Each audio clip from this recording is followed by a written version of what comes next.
Why stop short of the full ban? So we don't rule it out, but we got to do something that's practical, enforceable, and we can move quickly on. And can I just say the very first thing is sometimes there are things the government needs to do, and of course there is, but there's also things we need to do as citizens. Every parent needs to stop buying children an e-scooter. I mean, children are not saving up their small sums of pocket money and walking into the shops and buying the e-scooter. It is illegal today in Ireland to be on an e-scooter under the age of 16. We intend to change that to 18. Yet we're seeing 1 to 2 children every single day in our emergency departments. So quite frankly, that shouldn't require a law. That requires people to actually stop buying them. The second thing that could happen today without any change in law is that shops could stop selling them in relation to children. Toy shops could stop selling them. And I welcome the fact that there's been some progress on that.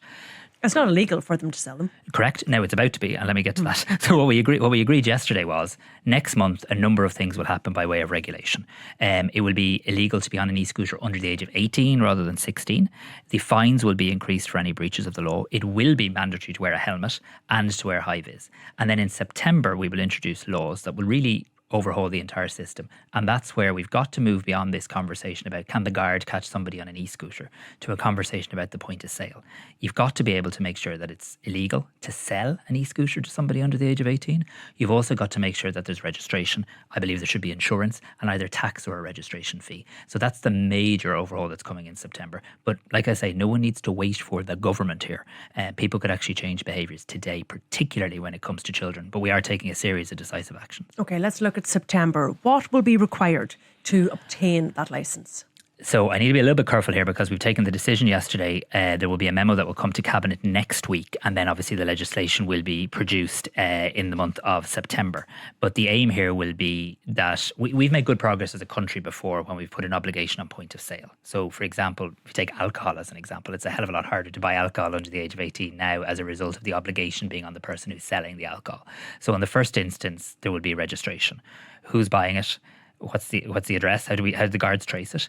In the next, we'll have to decide how to enable this to be enforced. Some countries put a little small registration plate, many more put a sticker or a QR code. I think that will be a game changer for the Gardaí to be able to actually scan the e-scooter. So if it is involved in criminality, and we hear some stories of that around drug dealing and the likes, we'll be able to find the ownership. But also more broadly, we'll be able to imply fines that exist.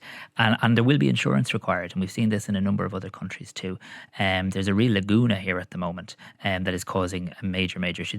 I think we've got to be truthful. E-scooters kind of arose as a thing for a different agenda, for sustainability, climate, congestion, somebody living in an apartment and trying to go 2 kilometres into work or whatever as a way of getting about the place. It's a far cry from that now, and they're extraordinarily dangerous. They're having a real road safety impact, they're having a real health service impact, and we have to act. Okay, are we talking any sort of taking lessons, doing a test? We're not applying that. We're not considering that at the moment. I just quite frankly don't think it's administratively possible. But look, I think the direction of travel is clear here. While we're not talking about an outright ban right now, we are talking about a regulatory system that I think will make the attractiveness of an e-scooter very, very significantly diminished. If a child then, if somebody under 18 is found on an e-scooter, how will they be dealt with? So it will be the ownership of the e-scooter will be able to be tracked by an Garda Síochána, and I want to see that fine linked to the parent. There has to be an issue of parental responsibility here, quite frankly. I mean, the government can change all the laws we want. At the end of the day, if your 14-year-old kid is going on an e-scooter, who gave them the e-scooter? Who bought the e-scooter for them? We have to actually start, there has to be a wake-up call here. There has to be a wake-up call here. 1 to 2 children every single day. But you know what those parents are going to say? I wasn't aware. Little Jimmy went into my bedroom, took the keys and off they went. I'm an innocent party here. Well, look, I mean, you're the parent of the child, aren't you? So, I mean, let's work our way through all of these things in the legislation. Let's have the debate and the Oireachtas. But at the end of the day, there's laws of the land, and then there's also parental responsibility that we all bear in relation to our own children. Okay, let me look, I suppose, at the whole issue of enforcement, because there were rules in place. There was legislation there, and they were being wildly flouted, and the laws that were in existence were having little effect on people's behaviour on these e-scooters. And I was listening to the GRA yesterday, and they said, look, as it stands, this is all quite slippery language. They said, we need to have the resources, we need to be trained in pursuit, and we need to be indemnified here. And without those 3 things, the situation is exactly the same. That would be correct, and we're going to address all 3 of them. But the first thing I want to say to the GRA, because I heard their comments and I think they're fair, it's too easy for Dáil Éireann to pass an out law not have to enforce the law. It's the men and women of An Garda Síochána who have to put on the uniform and go out and do the job. And we have a duty to their safety as well, in terms of pursuit too. So we do have an obligation to the safety of the men and women of the Gardaí as well. So the first thing I'd say to the GRA respectfully is we're kind of moving the burden here away from just you trying to catch somebody who's breaking the law to actually putting a responsibility on the retailer at the point of sale. I think that's very helpful in terms of reducing the scale of the challenge.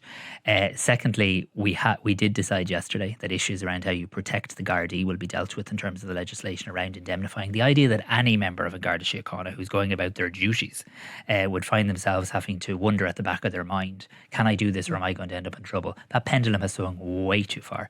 We intend to address that too. And I know the Garda Commissioner, who I must say was at the meeting and was very helpful in terms of our discussions, is committed to the issue of pursuit training, which is relevant to e-scooters and perhaps even more relevant in relation to scramblers. Yeah, but he spoke in the past, didn't he, about that pursuit training, and he said frontline Gardaí won't begin training until 2028 at the very earliest because just too many resources and too much time dealing with the EU presidency. And he also said at best you're looking at the end of next year before people start getting training, and then they will focus on the areas where these scramblers or these e-bikes are the biggest issue, and then they'll go beyond then. So that's way down the line, Minister.